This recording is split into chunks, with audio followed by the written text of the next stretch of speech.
shalaytu hore waxay ahayd mid caafimaad qabta bulshada Soomaaliyeed u haysta fanaaniinta Soomaaliyeedna u tirsan oo xisaabsan ay dhahan waa fanaana Soomaaliyeed sida tan way ahayd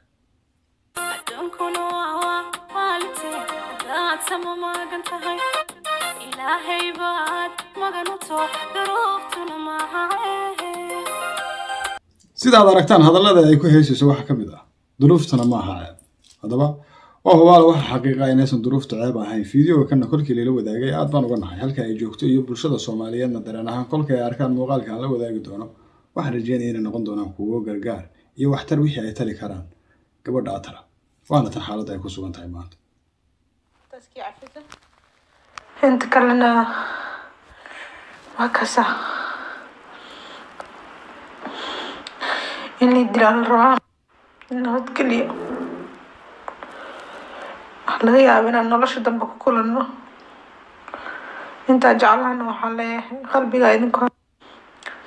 ma salaam salaamu alaykum dhammaan Soomaaliyeed meel badbaadada ka joogtaan Allah waxaan ka wada rajeynayaa caafimaad iyo cibaado suuban iyo amal khayr mid ka soo muraad leh raxmaan waxaan uga rajeynayaa inuu muraadkiisa mid khayr uga dhigo kuwa xanuunsan oo caafimaad taama siiyo kuwa xanuunsan oo caafimaad markaan ku leeyahay gabadha Soomaaliyeed aan tilmaamayo way xanuunsan tahay Ilaahay caafiyo marka waxa way kuwa geeriyoodeen jannada udgoonada raxmaan jisda uga yeelo kuwa laga geeriyoodeen samir iimaan ka siiyo أولا ذلك إنه نبض بشوف سماه ومدن الله موجود سنة وحوي فيديو قال لي سوى ذا يقولون تعال ضمن قدم قضايا وحن ضمن قشة كان إن قبل سوماليا ذا حالة ذا كوجي تكريه معها درن حما أنكو جاي فنانين الصومالية يحقرني يحاسني ما أنكو جاي أو بدي ورانا آخرين هو يهيسي الحساعته كوي سو ضمن قدم ما هته وين ابنه أنت واحد عارفنا فنانين صوماليات ولا ليه وجرمدا ومقرر يساوي واحترى أوانين صوماليات ده كوي كل كيين هو ذلك يجوجا ترى بهذا يعني برشة صوماليات وهو ذلك هو يجوجا هساعد وانا هو قربه يجوج وحالة هذا كوجرا ودبعته كوجرا واسمه طبعا أنتم فنان مال تجي فنانين كلا كل ما لكن ما أنتم متحمل الصدق عندنا عين بدأ يسمى جد هذا ما قبل تروح على هذا حفظ حب بعض هذا قبل ده نجلا برد حاسي ويهي سجرتي ولا لك جري ما تصير حالة يكون جرتو ومن هذا حمل qofka sanad damqaysa waxa weeye xaalad ay ku jirto aanu tilmaamno hadhowdina wixii aragtiya inuu dhibanay wixii fariinan bulshada Soomaaliyeed iyo fanaaniinta Soomaaliyeed iyo heladeeda la wadaagi karna waa ta gabadh u dhashay quruxda waa u dhashay mana iga tageyso sana qurux badana waliga hadii wax kasta la aqriyana ruqiya sheegaysaa xaliimo iyo xirsi jaamacada aqri wax la yaqaan ma fahanteen سان لا أقول بدنا ولكن إذا وإذا كنت جناني هاي سان أقول لي أنا سان أقول بدنا سان أقول على وحلا هذا كري وحلا بدل كرنا ملا فهمتين هسكت هالنا فأنا نداهي لي قانو توضيضو فهمتين يا وأيضايتين فنانين تداتين ناقة حاني سميا أيا سميسي وها حتى أسمير ونيدي الكجرة حتى واسمينيسين سعر اللوش ناتين ها وأنا سحتين أرتين قرح هذا يخور لاتين بكس ما جرت ناقصة أقرحنا دوك ملقي إله وهلك سواي سكستو وهالسورة دي وأنا لك سواي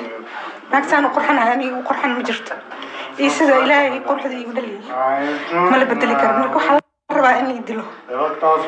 قرح ذي درت هذا اللي يدلو يا أوه واحد ما يسافن كذا حتى إن ولد ذي وحي ما شاء الله إن سوق الصون تهيا درنا هان قروحي واحد تلام يسوح وناكسن وقلبي هانا يكون قبوبي سو ساعة تسير الموقتة قبرتنا وحوي مسكحيين بعاومات وباهنتها يقرقار وباهنتها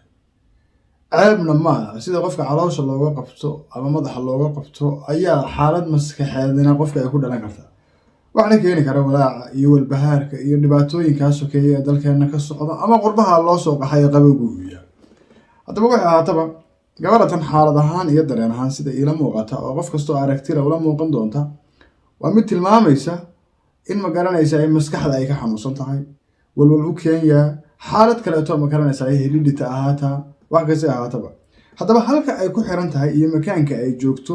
ma aha meel ay bulshada Soomaaliyeed joogan ama aan dhawaqooda maqlayn ومال إيجوان قلا عطانا ضلهنا وحليت المعامين ودلك يسوي هل هل أنتوا نوع مال عربت دق أي كتحيب anagu dajiyeysanay baa lagu shidayaa baan ku yidhi hadduu dhawaaqaagu bato marka waan arkay dhalinyaro badan oo Soomaaliyeed oo la tilmaamayo xaalad ahaan iyo dareen ahaan kuwa xanuunsaday oo walaacday ahaan garanaysaa loo talaalina way jiraan haddaba gabartan waxay u baahan tahay in loo warhayo oo xaaladeeda la ogaado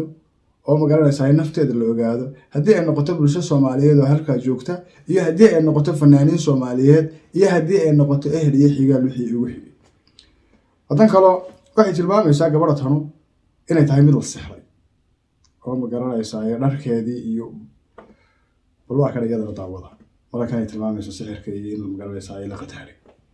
sixra lagu daadiyay marka daran baahana دايل كرتين دالي دين كهر داري كينا ليست أركوي بدبادنا فانتين ما شو سجوبا أنا قد سكران نقنو يا مركا يكسو قارا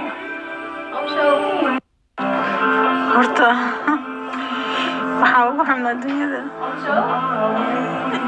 in lagaaga dhaxsado in lagu dilay in la rabo meel lagu waxayo dat kan niet tot de afdeling taasoo darna waliba waxaa ka qaban karta aadan ahayn oo qofka caawinayn oo san jirin waxaan urku yahay marka gabadhan Soomaaliyeed maanta waa mid gargaar u baahan halka ay joogtana waa qurbe xerada ay ku jirtaan mid lagu talagalay dadka xanuunsan xaalad ahaanna waxa laga yaabaa xanuunka ay tabanaysay iyo markaa gargaarkii u baahan tahay inay tahay wax yar oo fudud naxariis wehel quraan maskaxda loo dajiyo ehlineeda leedahay oo la dareensiyo inay garab leedahay oo la dareensiyo hadallo nasteexa ah naruura ay u baahan tahay waxa laga yaabaa marka godka la geeyo oo dadina aan u warhayn ehel iyo xigaal iyo wixii Soomaaliyeed ay ka agdheeraadeen in xaaladda soo gasii dartaa laga yaabaa waxaadowdiide wax ka qabad haday maanta leedahay bari aan waxba laga qaban karin marka waxa weeye bulshada Soomaaliyeed ee Holland iyo kuwa fanaaniinta iyo helada gabadha iyo inta islaam ee Soomaaliga waxa leeyahay war si Allah la sidii gabadha loogu gargaari karo hal loogu gargaaro maanta xaaladeedu waa mid magaranaysa ay gargaar leh oo wax laga qaban karo haduu Ilaahay ugu soo dhiibay laakiin maalin ay ka sii fogaan karto ayaa jiri doonta waxaan ogaan leeyahay waxaan arkay hooyo waad wada aragteen Ingiriiska magaranaysa mar dhexdaas Soomaaliyeed iyo wiilkeedu darbi jiif ahaayeen hooyo Soomaaliyeed wax muuqaal laga soo duubi jiray oo ma garanaysaa diidi jirtay in guri la geeyo malaayigana waxa la tilmaamay ninkeedii ayaa geeriyooday kolku ninkeedii geeriyooday ayaa argagax ku dhacay xaaladaha weerarka maamada u keenay in darbi seexato iyada wiilkeeda xaaladaas ka koowa haddaba hooyadii kolba aariya ku dhacday iyadoo darbi jiifta ayay dhimatay maandhow dad Soomaaliyeed daryeel oo isugu dayeen dadaal oo isugu dayeen way diiday wiilkeedina maanta waxa la sheegay xaaladahan sidii hore inuu ka daray Ingiriiskana ka dhacay marka waxa weeye idinkoo dadaal muujinaya qofkii idinku darnaan kara laakiin in laga helo ma inta ceebdo ilaahaydo bari sidii hooyada halka darbiga la nagu sheegay inay ku geeriyootay gabadha tan la nagu tilmaami lahaa iyadoo godka iyo xarada iyo qolka ku geeriyootay ama isku waxyeelaysay ama qolooyinka walwaalana loo geeyay ay waxyeeleeyeen maanta ay maceen mudan tahay maanta gargaar la tari karaa maanta wax loo qaban karaa maanta wax la qabto waatan kale oo fanaaniin isku sheegay ka qurbaha jooga ama dal jooga ama dibad jooga xaajid bay isku tii oo ognahay oo in maalmo imisa fanaan baad garanaysaa inoo saaxiib ahaayo isu xigaal ahaayo isu dhawaayo xabada roodhiga kala qaybsan jiray maanta sinacab oo waji ahaan la isu karin oo rag iyo dumar baa tiri cad lagu koobi karo kuwa kaliya aan gargaar helin kolka ay xaalad xumi ku timaado oo duruufaysan oo si dayac u dhintaana waa idinka waxaana waxa keenaya dareen xumadiina iyo sida dareenkiina uu kala maqan yahay iyo sida isugu xintiin idinku awal baaros iyo xafladna goboleed ka heesay ayaa haddana isku xintihiin oo isku xaasitiin marka waxa weeye haddii aad rabtaan fankiin wax noqdo awal wax kale ma qabanayni oo dunidana uu ka muuqdo idinkuna aad darajo heshaan war garab siiya oo gabadhiina xanuunsan iyo wiilkiina xumadaysan iyo kiina gargaarka u baahan garab siiya oo isu gargaar oo wax isu muuqdo noqdo darajo iyo daryeel isu doona oo maalintaad aragtaan mid miciin u baahan miciin la doona hadda gabadha Soomaaliyeed waa fanaanad Holland bay joogtaa qol bay ku xiran tahay xaalad gargaar u baahan tahay midkiina warhayo inuu sin jirin baa laga yaabaa hadii doonaan qaarkood ku farxeen ba waxaan nuxurkii ku xiray naxwa hadalkaygu yahay gabadha waxa weeye bulshada Soomaaliyeed ku xiran halka joogta gabadha qol baa lagu xiray cadaan baa haystaba magaranaysaa qol cadaan lagu xiray hadaad aragto ehel iyo qaraabiyo mee la kumanaan baan garanayna Soomaaliyeed xanuunsan oo qurbaha daadsan ee heladoodu gacmaha ku haystaan xaaladoodu taa ay ka daran tahay way mas'uulina qoftan mobile bay gacanta ku haystaa ama socon kareen darbiga ka madax bilaabay marka waxa weeye gabadha waxa uu helaa qof kasta oo Soomaali ah halka jooga wadan kale gabadha tan himiladeedii hankeedu waxay ku qaboobayaan oo dareen ahaan in looga sheekeeyo ay ku habboon tahay looga sheekeeyo